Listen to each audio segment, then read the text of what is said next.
Plaintiff Cynthia Houchins works at Ford Motor Company, and she feels very fortunate to have her job because she was a crack cocaine addict for over 10 years. Cynthia works with the defendant, and she claims she gave the defendant money to bail their other co-worker out of jail. But she's suing because the defendant never repaid her.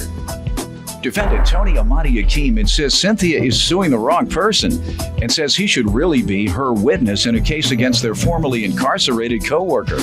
Tony says he is not the one who owes Cynthia money, and he's countersuing for defamation of character and lost wages. Start with you. Good afternoon, Your Honor. I'm from Detroit, Michigan. Okay. And I work at Ford Motor Company. I've been employed there for over 20 years. And I work with a group of guys, right, and very few women in my department. And amongst the guys, we became a close-knit family through all these years. He's part of that close-knit? He's part of that. You work at Ford also? Yes, sir. Look slightly familiar. We ever met? I see you in the neighborhood downtown. Watch out. All right. Telling all my business. And if I was downtown, I was visiting the city clerk. We have her with us. The Detroit city clerk, Janice Winfrey, right here with us. That's what I was doing downtown. Okay. Visiting her and her husband. Go ahead. Tyrone Winfrey, my friend. Well, getting back to talking too much, that's what I was getting ready to say. Amongst the close-knit family and the very few women, the guys allowed me to be part of them, right? Mm-hmm. They'll come back to work from hanging out over the weekend talking about who did who, what strip club they went to, and who's getting a divorce to whatever, you know. They talk a lot. They're worse than the women sometimes. He was trying to tell my business. Right. So, you know, amongst all of that, though, if something should happen amongst any of us, we got each other's back. We got each other's back. Good. You know. How long did you all know each other? Or have you known each other? We've been knowing each other for 20 years plus. 23 really. years, yeah. Yes. You all both still on the job? I'm on medical. I'm still on job. Okay. Neither has been laid off or bought out. Good. Go ahead, man. So I'm real blessed to have that job, as you were saying. Mm-hmm. You know, jobs are hard to come by.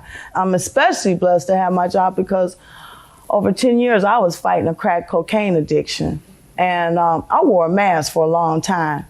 And in wearing that mask, I lived in an abandoned trailer park over there on Jefferson and Alta Road. And I had a coworker that helped me whatever I had left put in his garage. So I lived out of his garage for a long time, change clothes, you know, go to work. I wore a mask. You know, they didn't know what was really going on with me. At least I didn't think they knew. I lived. When did you begin recovering? It'll be 2 years, October this year. Do you have any children? Yeah, I have 3 children. Were they all right while doing your crack addiction, or did you have to give them up? Nope, I didn't give them up. So they stayed in the abandoned trailer? They stayed there with me. Mm-hmm. Yeah. Did they go to college? They went to college. Oh, they good. all have jobs. Where? Where did they attend college? My daughter goes to Wayne Community College. I have another daughter that goes to Eastern, and my son goes to Wayne Community. That's why I went to Eastern. Good. Good job. I'm glad they were able to become educated despite your challenges. And I believe somebody else stepped in to help that. Don't act like you were totally responsible for them getting to college. You smoking crack every day. That's impossible. Give me some background on yourself and your association with your coworker. Sir, I'm working for a motor company. I build the best car in the world, one of the fastest cars. I build the Shelby GT500. Okay. And been in the job for 23 years. Cynthia, she on the wrong note with this whole lawsuit, and I feel bad about it, but I still kind of remain pleasant towards her. You all friendly with each other? Right, Let me hear whether she's on the wrong track. $600 loan, how does he owe you for that? Like I said, we're a close-knit family at work. Tony called me at 1:30 in the morning. That's not true. And he told me, he said, Cynthia, I know I'm the last person you expected to hear from, but I need your help. I was around the job trying to gather up some money to get a coworker of ours out of jail because he's about to lose his job and everything. So it sparked some attention to me, right? Because I've been there. I know how close it is, you know, living on the edge about to lose your job. So when was he to repay you? He was to repay me in January. Okay. So I told Tony, I said, well, how much did you gather from everybody at work? He told me $200. I said, is that it? You know? So I said, okay, come to my house when you get off of work and I'll give you the money.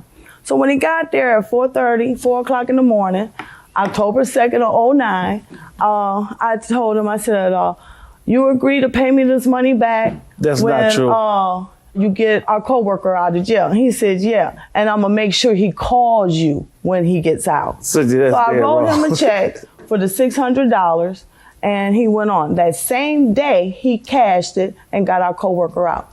A couple days later, the coworker called, and then he told me that he was surprised that I did that for him. And I told him, I remember when you did some things for me. And what about payment? And I told him, January, if Tony doesn't pay me, like he agreed to make sure you pay me, and Tony agreed to pay me, then it'd be January, because I knew it'd be court All costs. right. No one fines. has paid you, obviously. Nobody gave me a nickel. All right, sir. First of all, Your Honor, she's suing the wrong person straight out. What she's saying is not true. First of all, I should be on her side being a witness, help her get her money from this bottom feeder. And the only reason why she was sympathetic of this bottom feeder, because she sympathized with the problem she had with drugs. He got arrested on drug charges also. Crack? Yes. So first of all, I didn't call her. It was another neutral friend of ours. We were sitting up in his car. He said, well, let's call Cynthia and let Cynthia know he's locked up. We called Cynthia. She said, well, I put up the $600. Then we got to joking and laughing because they had just got into it over whatever they was dealing with. And she said, it's going to be surprise. It's going to be, okay, help to see. I can't wait to help to see the look on his what face. What you saying? What? That's what I was saying. I can't wait to see. He's talking like he's smoking crack. That's how the crackheads talk. Exactly. Get the thing and then mouth get all twisted. Go ahead, sir. What? Man, right. Okay, let me gather myself together. She said, I can't wait to see the look on his face. All right. Because I know he was going to be surprised because they got in there and they got a little shout match or what have you. Mm-hmm. And she wrote a check for me to cash, and the next day to get him out. She said, as soon as he get out of jail, call my number and give him the phone and let him talk to her. At that time when I was there, gave him the phone, she made payment arrangement with him, not me. Ma'am, did you know the man was on crack? No, I didn't. We're sitting here debating about a crackhead repaying who, and you know no one was getting repaid by she's a wrong. I did not know that. She wrong. You should definitely know better. I did not know that. You know a crackhead when you see one. Many crackheads you done been around. Yes, I do, but I hadn't been at work. I've been on medical. She was dead wrong because she know even I was working the angle with the union and the company. You didn't guarantee the loan? In other words, not at all. I worked the angle, helping him get his job. Did she ever ask you to repay on his behalf? No. This is the first day you've heard? No, not the first day. Well, since she filed in 36 District Court. So she filed the court claim at my former court? Yes. And how long ago was that you were notified? It's been probably about 2 months Did now. you ask her? Yes. And what did she say? She said that I had guaranteed her the money. And what did you tell her? I said, no, I didn't guarantee you the money. All right. Now, was then pretty much of the conversation? How do I know he did, ma'am? I need some evidence because it's your word against his. Your Honor, I wrote Tony a check, and here's a statement. That doesn't show that he guaranteed it. Let's see it, ma'am. This is a check that I wrote when he came to my house, and the bank statement when he cashed it. We all admit to that, right? Can I see? Right. Yes. Can I see that check, Your Honor? Tony agreed. Ma'am, this just shows that you withdrew the money and wrote him the check to get the gentleman out. It doesn't show that he agreed to repay you should the coworker not. Counterclaim $1,420 for what? Defamation. How so? Hey, I'm losing 2 days of work dealing with this issue, and also and the plan is on shutdown this week. No, okay. Now what? Now what? Your Honor, I can give you defamation. How did she defame you? She defamed me by going around running. I even went to a party, a 50th party. She telling her friends that, yeah, that's a guy to beat me out of my money. You have to prove initially that she has been saying untrue statements about you. Can you prove any of that? No, I don't have any. All right, no one comes here with any proof today. So you all just want me to determine based on what I'm hearing who's lying or not, right? Your Honor, I have a witness statement. Saying what? Stating that I never. So I do have some hard evidence. Let me see it. Saying you never what? That I never, during the conversation on the phone. I, Andre Petty, was present And Mr. had the conversation about being incarcerated and need money.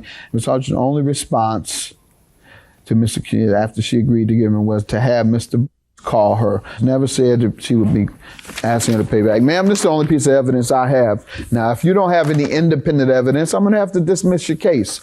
The plaintiff has the obligation or the burden of proving you're right, either through hard evidence. If I have no evidence, then I must go by testimony. Where was she located? She was there when I got the phone call. And she could hear through the phone? She could. Come on up. State your name. Nicole Boyd. What did you hear through the phone?